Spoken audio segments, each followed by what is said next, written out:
Thank you for joining my video about my enlightenment story, and I have a story to tell. And I include some famous people, and it includes a couple firefighters, includes a chess champion, and it includes a lot of love and a lot of self-love. Because what is enlightenment but loving yourself so much that all of your emotional pain is released? And I reached that frequency for 3 days and sat in my chair, barely drank or slept, and lost 12 pounds and faced all my fears.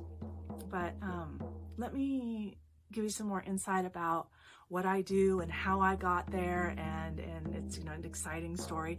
And I identified a glitch in the matrix, and it has to do with how we perceive God. And I'll get into that because that's part of the story.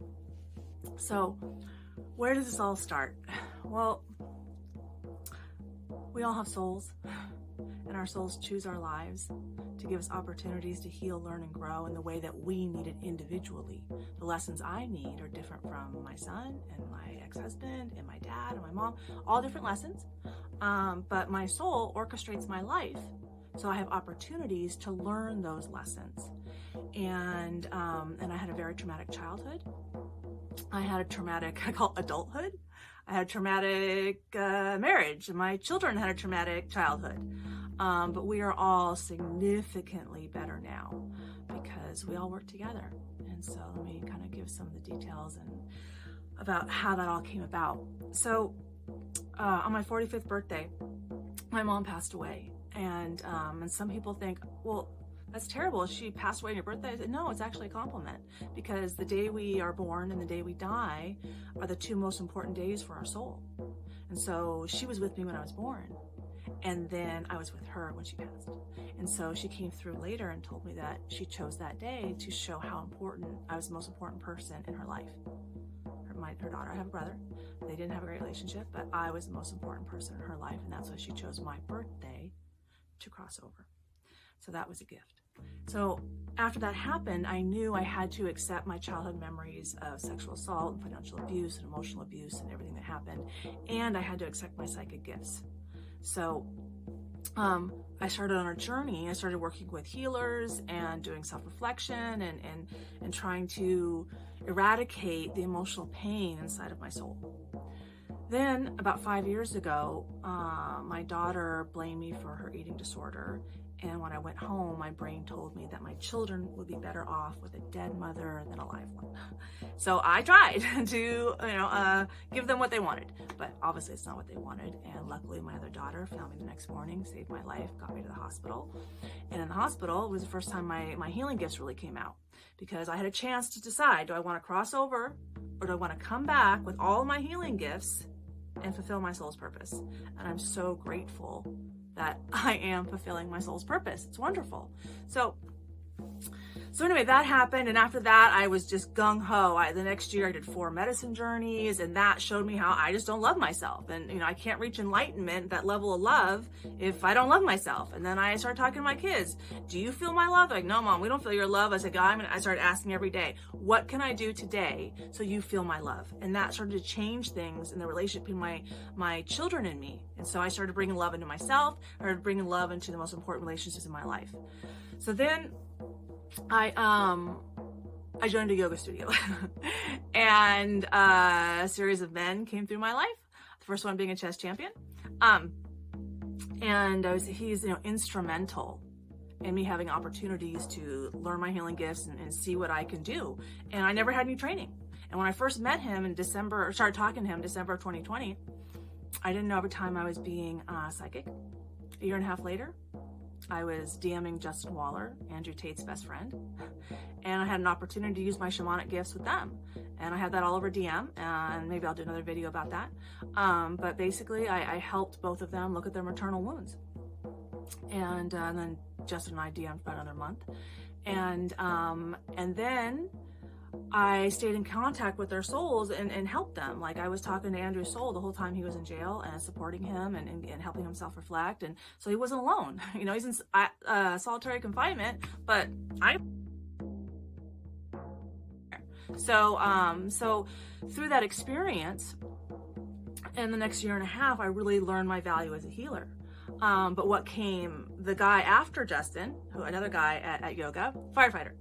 And he is how I got started knowing that I want to help firefighters. Like that was my next, I'm like, I need someone else to help. Who am I gonna help next? And so I had a lot of healing with him. And then things progressed. And all I do is heal emotional pain at home, go to work, go to yoga, see my kids. And I had a roommate at the time who's not here anymore. We were friends then, not anymore, and then I hung out with her or something. But that's all I did, was heal emotional pain and take care of my kids and help them heal their emotional pain, because I'm the mother, so I'm in the center and my kids are around me. So if I'm vibrating really low with like hate and shame and guilt, then I pull everybody down, which I did. But when I started vibrating higher and loving myself more and appreciating myself more, then everybody in the family comes up. And so everybody's doing better now. So anyway, I got laid off the end of October last year in 2023. And 3 weeks later, I met another firefighter at yoga, very tall, retired fire captain. And I'm hoping that we can work out a relationship. But he's instrumental to my enlightenment story.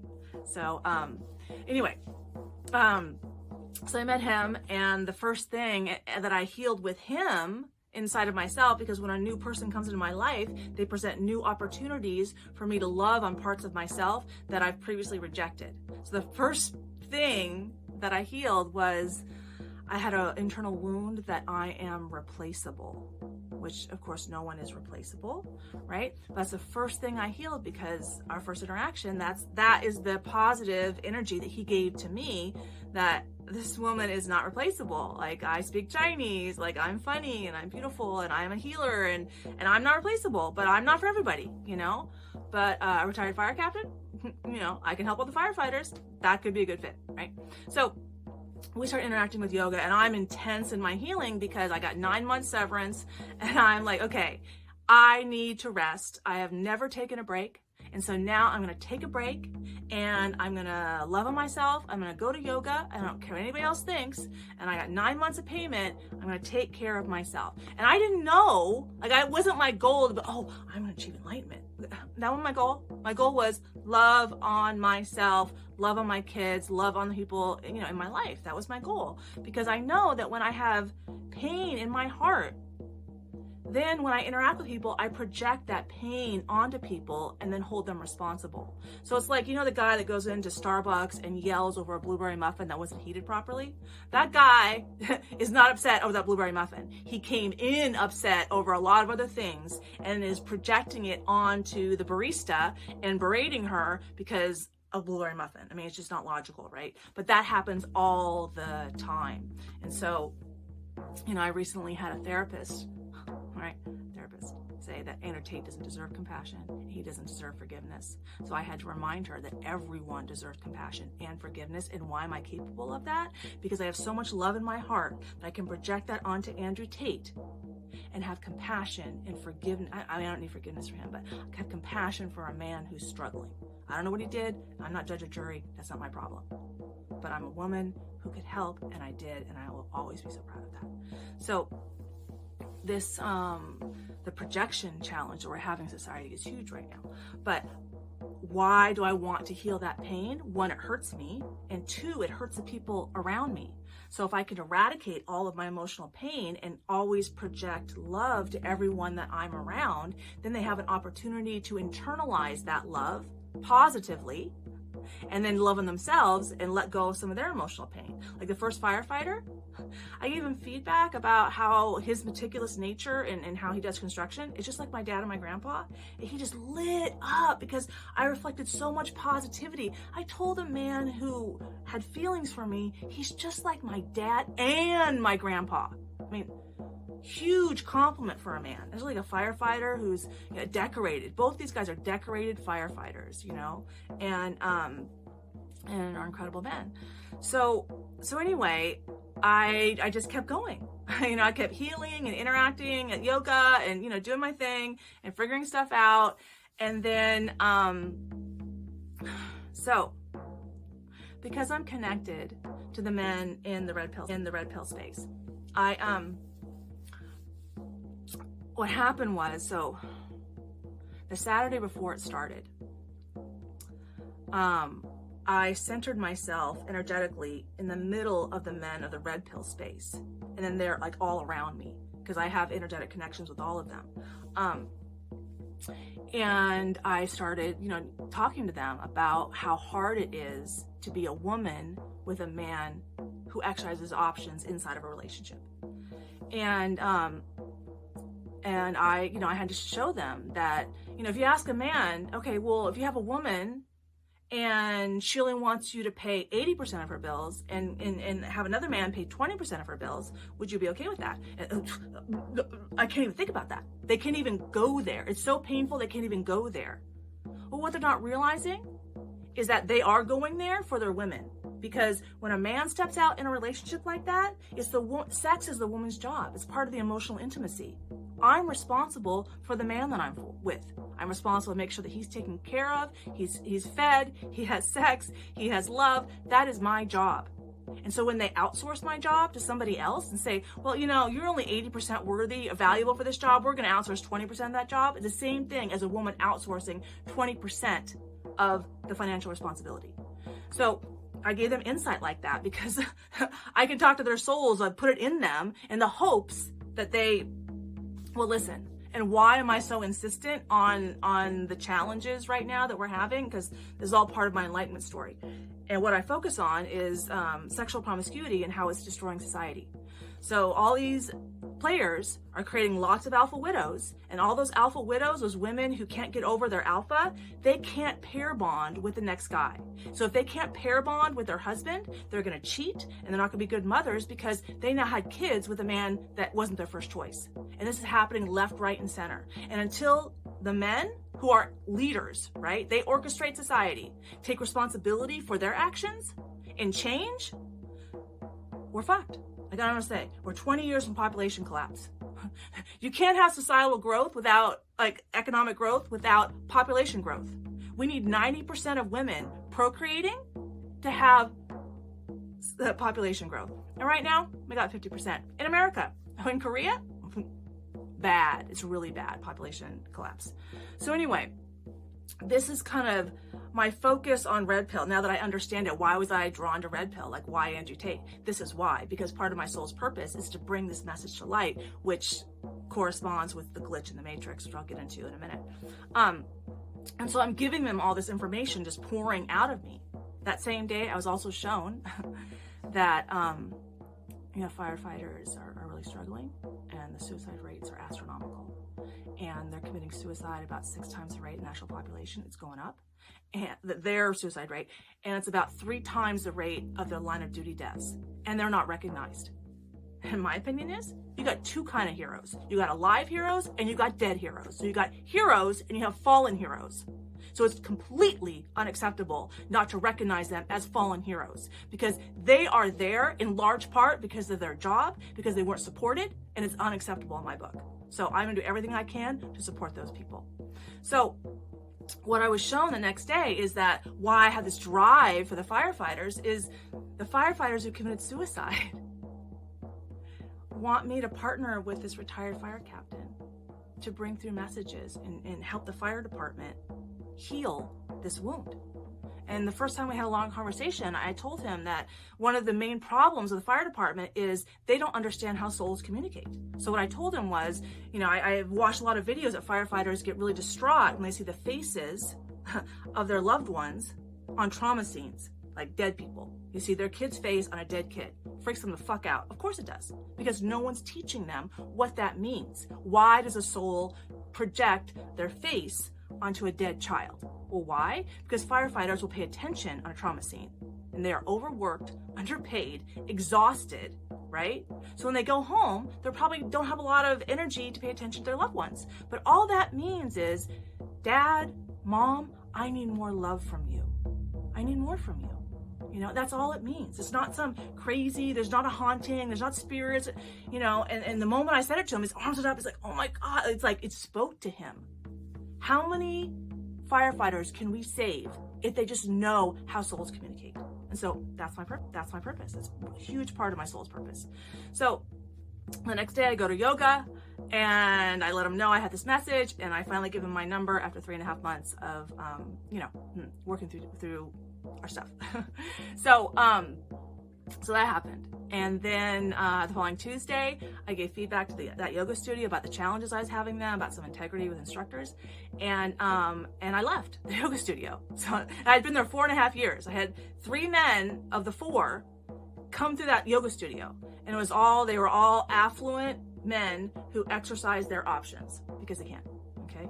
So, and they all have maternal wounds, and I had a paternal wound. And why was it them coming into my life? So we attract people into our life based on the constitution of the energy in our heart. If we have a lot of emotional pain, we're damaged, we attract other damaged people into our life so they can reflect back to each other what the problems are and trigger each other. People think triggering is bad, but no, triggering is good, because now your emotional pain's at the surface and you have an opportunity to address it, to say, oh, what's going on there? How can I self-reflect? The whole thing. So anyway, I went there Tuesday, gave the feedback, came home, sat in my chair, and the energy started. And the next day, I heard enlightenment, enlightenment, enlightenment, enlightenment. Like an alarm in my head. And I was barely eating, not sleeping. I couldn't sleep, couldn't drink for like 3 days. I lost 12 pounds sitting in my chair because my energy was vibrating so high. And if you look it up, love is the highest vibrating energy in the soul, and like hate and shame are dense, low vibrating energies. And so the more you kind of increase your vibration, you have to do it slowly. You do it too fast, I could have a heart attack, I could die because of that huge shift in energy. And just so you know, quantum physics has proven we all have energy bodies and they all communicate, which is the same thing as saying we all have souls and they all communicate. And that's how they orchestrate our lives, is they kind of say, oh, Carrie's an overgiver. Carrie needs an overtaker as a counterbalance. She can learn her lessons. And so then I attract an overtaker and I'm an overgiver. Okay. So just like that, now that I have a secure attachment style, I attract secure men into my life, or people into my life. So anyway, I come home, and so then that happened, and right after that is when I saw the glitch in the matrix with our perception of God, and this explains the patriarchy. So the perception of God in general, there's going to be multiple perceptions, is that God is one being and God is male, in general. And so why is that problematic? Okay, God creates and orchestrates. Creation is feminine. Orchestration is masculine. So when you say God is masculine, you're undervaluing the feminine and attributing her work to the man. And that's why the men get entitled and I can exercise my options and yeah, I pay for you, but you're below me. No. Because the whole lead and submit thing kind of creates that dynamic as well. So when I was shown that and I looked at that, I was like, you know what, here's the problem. Create is feminine, orchestrate is masculine. If we put dual at the top, then we value femininity more. We bring it to the forefront. There's 2 heads of the household. If I'm the emotional center, how am I not a leader in that household? I'm in charge of the emotions. That's mental health. If you don't have mental health, you ain't getting very far, right? So we need to value femininity and the role of the mother in the home, which is completely unvalued right now because of feminism. We don't need moms at home. We need moms in corporate America. Well, that's where femininity goes to die. And that's why I'll live in my car before I go back to a job. I don't care. I'll sell my condo. Okay. I will not destroy myself for corporate America. So anyway, when I saw that, I said, oh my God, well, that's the reason we have the patriarchy, and that's the reason why there's not balance inside of families. That's the reason we don't value mothers, and we think it's a reduction of a woman to stay home and take care of kids. Gen Alpha kids can't even pay attention in school. 10-year-olds are making sexual comments in mass. This has not been seen before. So the children, we're hurting the children are screaming. They can't read, they can't write. There's tons of sexual abuse. There's so much there's so many addicts because there's so much emotional pain that no one knows how to process. So, I'm trying to help. So anyway, once I saw that, I was like, okay, if we can bring this message out and teach people that there's two heads of the household. There's the maternal role and there's the paternal role. There's femininity and there's masculinity. And we celebrate femininity in mass. So women are embraced for staying home or working part-time and raising the children. Because anyway, childcare was never designed to raise children. It was designed for emergency only. So there's a lot to think about there. And we're 20 years from population collapse. So that's one of the reasons why this is, for me, is coming out of me now, in the hopes that we can all work together to put a stop to population collapse. Okay? So that happened. That was really exciting to kind of have this new revelation and something I can share in my healing practice and kind of get out to the internet, that if we look at God as dual, then that will help bring balance back to people and individually, because we all have masculine and feminine inside of us, balance to relationships, balance to families, and then we can create healthier children and healthier families, which is the bedrock of a healthy society. And right now our society is not healthy because we have a lot of hedonism, sexual promiscuity in mass. And if you look historically, there's a lot of sexual promiscuity, a lot of hedonism. That's right before society's collapse, and we're getting close. So the next thing that happened, and this is important for the fire captain, I had to face all my fears. And I have 3 kids. And my ex-husband's Israeli, and he did some special things in the military, which, could be scary. And he had a traumatic childhood too, of course. That's why I attracted him into my life. So, but he was there. The captain, I'll call him my captain. My captain was there. And I've never experienced that before. Where a man showed up to save me every time. Saved my kids, and my kids loved him, and he did exactly what my kids needed, because my kids are gnarly like me, very psychic, been through a lot of lifetimes, and they need extreme challenges to have opportunities to expand their consciousness. New souls, okay, your grandma died, okay, you expand a little. Okay, next time, okay, both your grandparents died. You expand, but traumatic childhood, that's a lot of expansion. You got to swing that pendulum, go into the deepest, darkest holes, into the brightest lights to get yourself that high into the enlightenment frequency. So it's kind of like I was like a pendulum swinging, and then I'm healing people and it's helping me swing. And it's just, this whole moving of the energy so I can get to that enlightenment frequency. So I don't know if I don't know what enlightened, I don't know. I reach the frequency, whatever that means. That's what I'll claim to. So, but to be a woman at 53 years old and never experience that a man will always rescue me and my children transformed me. I released all my fears, and that especially impacted my younger daughter, because we're already closer, like so much closer, because I had fear that I had missed something. I searched everything. I went through fucking everything to make sure I hadn't missed something with my children. That's what it is to be a mother. And something we all learned recently in the family about microchimerism is some of my cells are in their bodies, and some of their cells are in my body because they were in me. And so I feel them constantly, right? I'm so intuitive, and I feel them. So whatever's going on at their dad's house, I feel. And that's part of the reason why I had such a hard time, because that was a hard house too.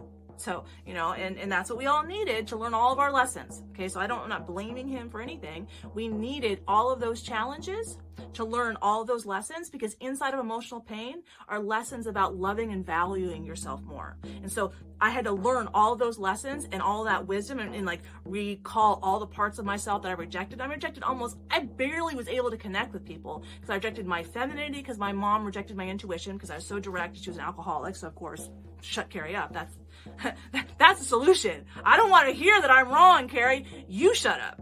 Okay. And then my dad gaslighting me, telling me he's there when he's not there. I'm like, fuck, I can't even see. Okay. I didn't see you in the house, and now you're telling me you're in the house? I'm like blind now? What do I do as a child? Right? So I internalized that. Don't trust yourself. I got intuition that's, intense. Don't trust that. Mom says no. So I rejected and hated on so many parts of myself, and so it took a long time to recall all those parts of themselves. Another way to say it is like codependencies. In shamanism, it's like rejected parts of self, recalled parts of self, and that just makes more sense to me. Like when I left the job, I really worked hard on recalling all the femininity that I had rejected, and I instantly started connecting with women better. I was better with my clients that were women, and I just was so much better because I had left corporate America and had time to recall my femininity. So, wow, to have a man that you know is capable of rescuing as a woman, and I've never felt safe, financially safe, emotionally safe, sexually safe. That transforms a woman, especially at my age. So he's instrumental, and I'm extremely grateful for him. We haven't been on a date yet. So we're just like I said, we're just not there yet. That's okay. We're just not there yet. So anyway. Oh, now I'm going to share what happened after. So I told my kids, like, Mom, you haven't slept. Mom, you're having a manic episode. So now here I am. No one around me has ever experienced this. So now I have to go against my family and not get committed, which I did, and it's fine, but it was hard. And we're so much better now. And there's been other experiences that I don't need to get into here. But my youngest daughter and I are already a bunch closer. I already told her I've released the fear in my heart that was blocking us from being closer. Because when there's fear in your heart, like I was afraid I missed something with my daughter. My youngest. I was afraid that I really missed something. She had tried to tell me something and I didn't hear it because I was too exhausted, I was too mentally ill, whatever, missed it, right? And so that fear for that connection is a block in my heart, and I just naturally push her away because I'm scared I missed. And there's so much about that I'll get into other videos about how the emotional pain in our heart, that's what orchestrates our lives.